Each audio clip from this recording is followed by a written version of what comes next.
Oxford University, in its 800-year history, had never known such profound silence. It began with a single sentence. Professor Edmund Harrington, a renowned scholar of European history, had just declared from the stage of the Sheldonian Theatre, "Africa has contributed nothing to human civilization." A hush fell across the audience of 500 scholars, dignitaries, and students. And then, slowly, deliberately, Ibrahim Traoré stood. No one could have predicted that his words over the next 10 minutes would go viral and end the professor's career. It was a bright March afternoon, and the historic hall was packed. The occasion, a lecture on global leadership in the 21st century, part of Oxford's African Leadership Series. Among the featured guests was Ibrahim Traoré, president of Burkina Faso, seated quietly in the front row. Dressed in a simple dark suit, he had listened attentively as various academics shared views on development, democracy, and international cooperation. At 3:30 p.m., Professor Harrington took the podium, a tall man in his late 60s with silver hair and wire-rimmed glasses. Harrington was revered for his scholarship, a Rhodes Scholar, author of 12 books, and recipient of 3 honorary doctorates. He carried the weight of academic authority.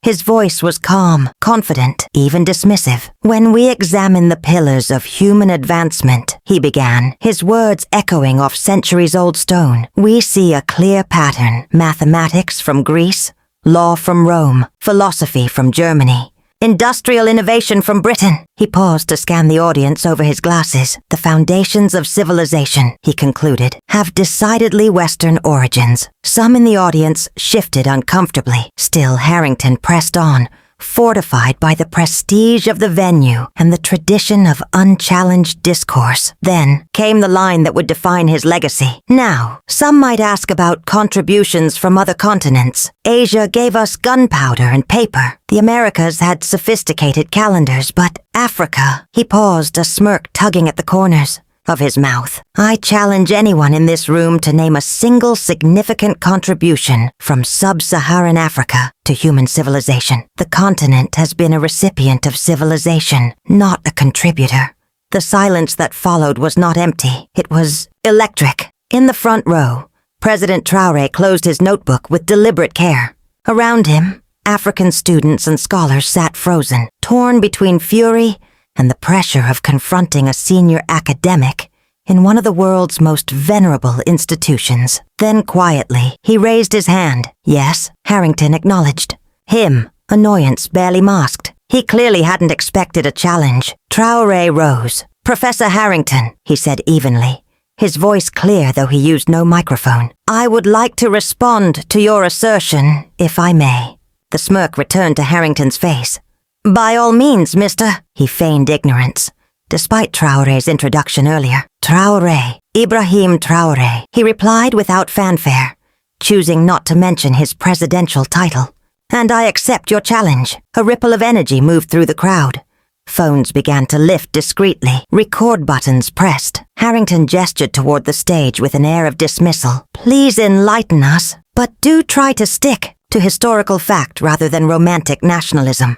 The condescension was unmistakable. Traoré walked to the podium with quiet poise, carrying only a simple leather folder. He placed it gently on the lectern and looked out over the audience, then locked eyes with Harrington. "Before I address your challenge," he began, "may I ask, have you ever visited the manuscript libraries of Timbuktu? Have you studied the mathematical treatises of the Dogon people?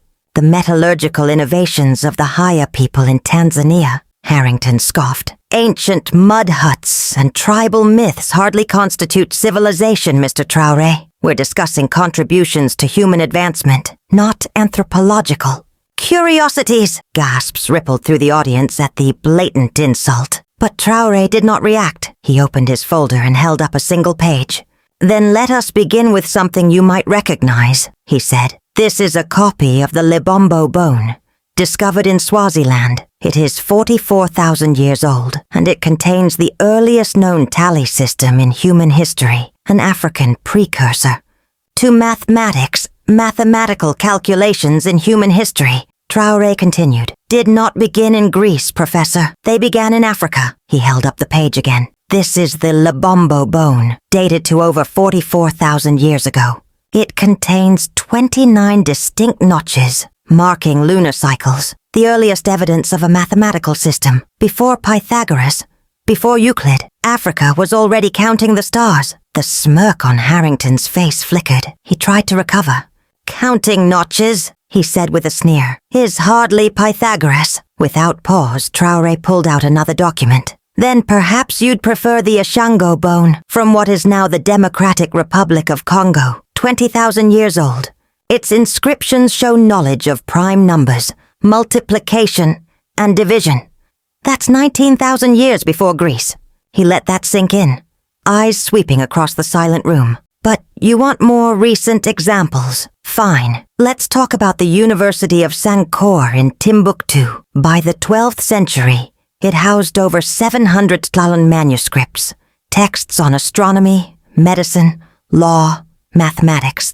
It educated 25,000 students, while Oxford was still a collection of drunken debating societies." You could have heard a pin drop. "You said law came from Rome," Traoré continued, voice steady but now cutting like steel. "Let's examine the Ashanti Confederacy's constitution, a legal system built with checks and balances 3 centuries before the American Constitution, or the Buganda Parliament, which operated with a complex representative structure while most of Europe bowed to absolute monarchs. And philosophy?" His voice rose just slightly. "You cited Germany. Have you read the works of Zera Jacob, the 17th century Ethiopian philosopher? He explored reason, ethics, and universal human rights before the Enlightenment thinkers. You admire. His student, Walter Haywat, wrote treatises on morality that rival any European mind of the era. But of course," Traoré added, voice dry, "they wrote in Ge'ez, not Latin, so perhaps they don't count?" Harrington tried to speak, but Traoré raised his hand.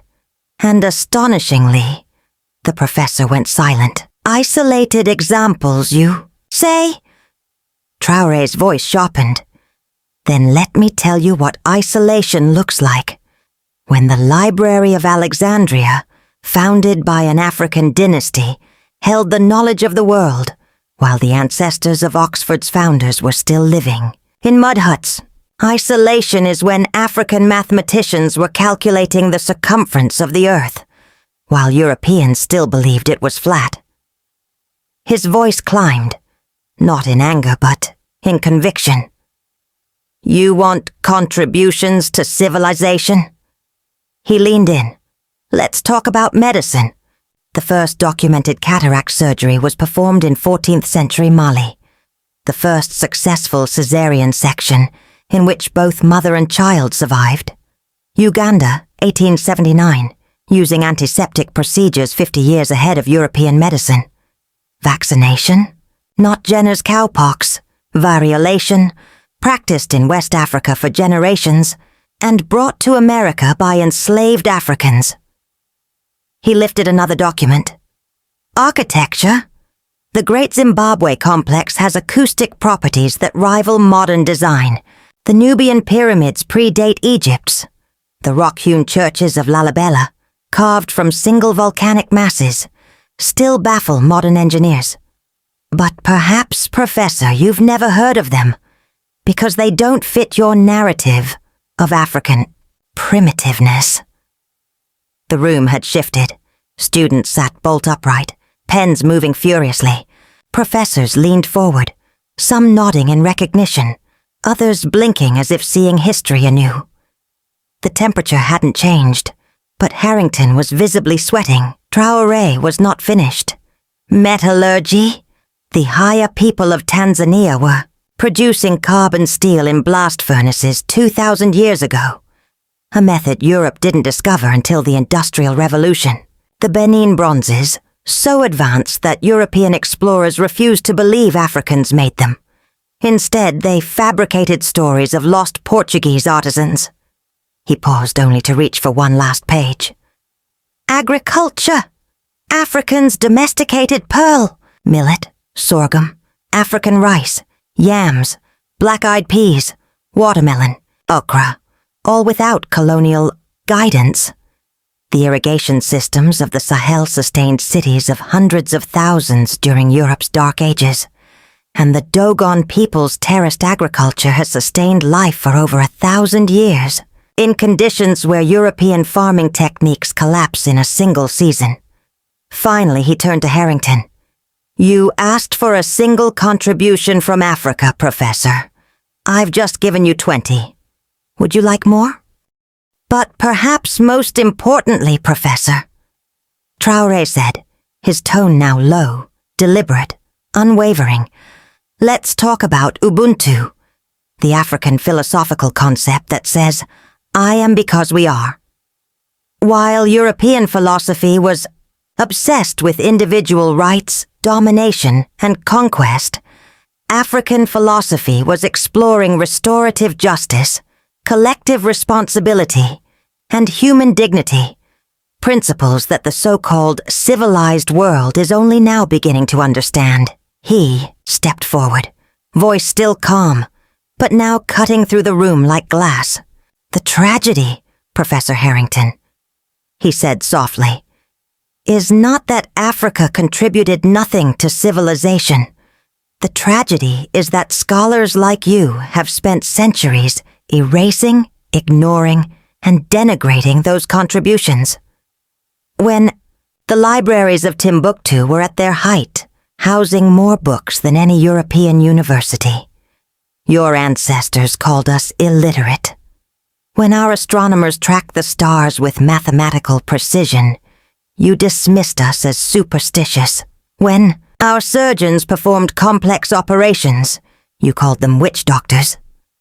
He pulled out one final document, holding it up. "This is a letter from Cecil Rhodes, founder of the scholarship that perhaps funded your education. In it, he explicitly states that African history must be suppressed to justify colonization." Traoré looked up, his eyes fixed on the professor. "Your ignorance, Professor, is not accidental. It's the product of a systematic, deliberate campaign, a centuries-long effort to erase Africa from the story of human civilization. And you've been perpetuating that erasure for 47 years." The room was silent. Harrington stood frozen, mouth slightly open, no words forming. But Traoré wasn't finished. "I could go on for hours," he said evenly. "I could tell you about the astronomers of the Dogon people who charted the invisible companion star, Sirius B, long before Western telescopes could confirm its existence. I could explain the fractal geometry embedded in African architecture and art, mathematical patterns that predate Mandelbrot by centuries. I could trace the call and response, tradition of African music, the foundation of jazz, blues, rock, and nearly every form of popular music on Earth." He let the moment breathe. "But I believe I've made my point." A pause. Then the final blow. "The question isn't whether Africa contributed to civilization. The question is, why don't you know that? Or worse," he said, locking eyes with Harrington, "why do you know it and choose to deny it?" The first clap came from a young African woman in the third row, then another. Within seconds, the theater erupted in thunderous applause, students rising to their feet, professors standing slowly, some visibly shaken, others quietly nodding in awe. Even university administrators joined the ovation. But the most powerful reaction came from the front row. Professor Mary Whitfield, head of African Studies, stood and spoke into a mic. "Mr. President," she said, using Traoré's title, "for the first time, as a representative of this institution, I offer my apology. Your words have revealed a shameful blind spot in our curriculum. I move that Oxford immediately begin a formal review and integration of the African contributions you've presented today." A second wave of applause surged, louder than before. Harrington stood alone at the side of the stage, looking around for support and finding none. Decades of authority had evaporated in less than 10 minutes. When the clapping finally subsided, Traoré spoke one last time. "I don't seek apologies," he said, his voice soft, his presence commanding. "I seek truth, and the truth is that civilization is not the inheritance of any one continent or race. It is the shared achievement of all humanity, from the first notched bone in Africa to the latest discovery in quantum physics." He paused. "But as long as professors like Dr. Harrington continue to teach an incomplete, manipulated version of history, we allow ignorance and prejudice to flourish." He looked out over the crowd. "Today, in this room, we face a choice: continue the lie, or embrace the full, rich, complex truth of human achievement." He gathered his papers. As he passed Harrington, he paused. His voice was quiet, but every ear heard it. "Professor." And then he walked off stage.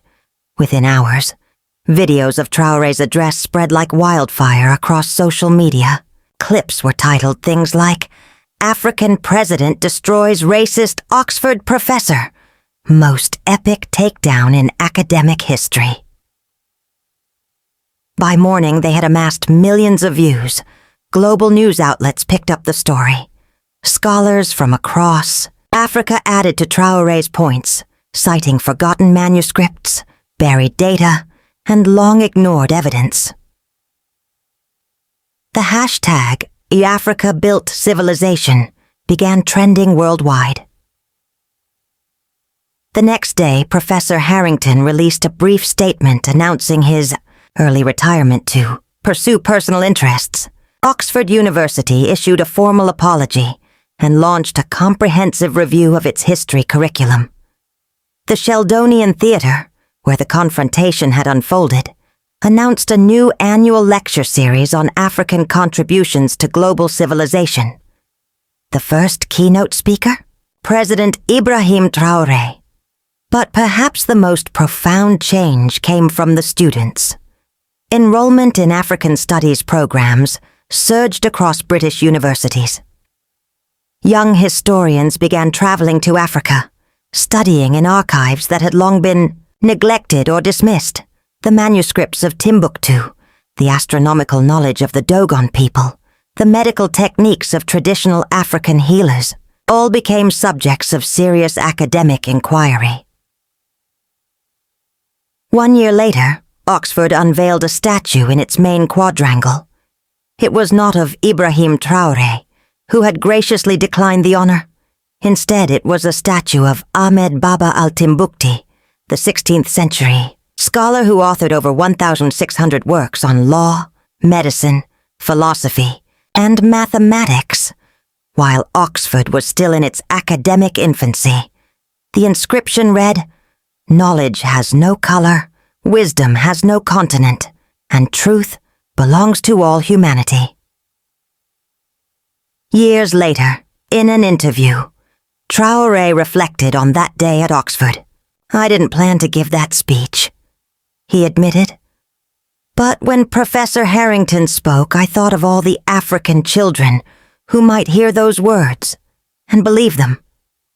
I thought of the brilliant African minds throughout history, erased, ignored, or stolen, and I realized I couldn't stay silent."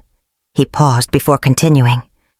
"The real tragedy isn't what one ignorant professor said. It's that his views were considered acceptable. In an institution that claims to value truth and knowledge, how many students sat through his lectures over 47 years, absorbing those lies?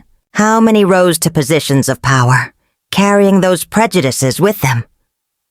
That's why I had to speak, not to humiliate him, but to break the cycle."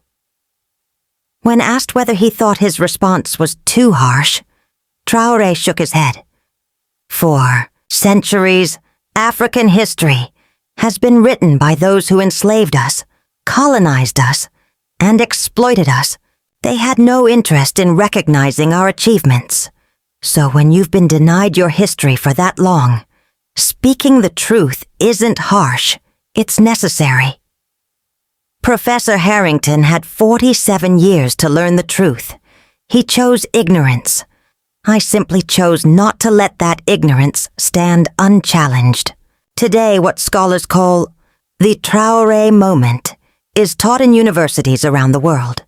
It is studied not just as a turning point in the discourse on African history, but as a reminder that real knowledge demands humility, curiosity, and the courage to challenge long-held assumptions. It proved that the most powerful weapon against prejudice isn't rage or retribution. It's truth, spoken with dignity and backed by irrefutable evidence.